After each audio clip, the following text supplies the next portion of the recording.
Orang-orang semuanya, dah tahu ke kedai favourite kita semua sekarang dah buka cawangan baru? Hai, korang semua nak tahu tak? Niso sekarang dah buka satu lagi cawangan baru yang terletak di Anggrek Villa Semenyih. Sempena pembukaan pada 13 Jenis, semua barang-barang jadi harga sendah RM1.99 je.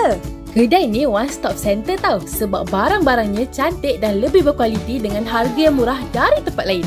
Meh kita usah, apa yang best dalam Niso ni? Masuk-masuk je, korang dah boleh nampak berak-rak, jajan, gula-gula, jeli, air kotak, air botol. Ui, heaven gila! Yang penting, harga mestilah berbaloi. Dekat Niso ni pun ada banyak gila barang-barang kapibara yang comel-comel. Rasa macam nak angkut semua, bawa balik. Kat tingkat atas ni pula banyak mainan kanak-kanak, alat tulis, buku dan banyak lagi. Cakap je nak apa? Barbie, pistol, polis, kala-kala, semualah. Banyak je lagi barang-barang rumah yang ada dekat sini. Mana nak dapat weh harga murah macam ni dekat kedai luar sana? Yang paling aku tak expect, ada makeup juga weh dekat sini. Dari eyeliner sampai lipstick, semua lengkap. Yang penting, murah. Serius cakap, ada macam-macam lagi barang-barang yang korang boleh beli dekat sini. Korang kena datang dan serbu sendiri Niso Cawangan Anggrek Villa Semenyih bermula dari 13 Jun ni tau.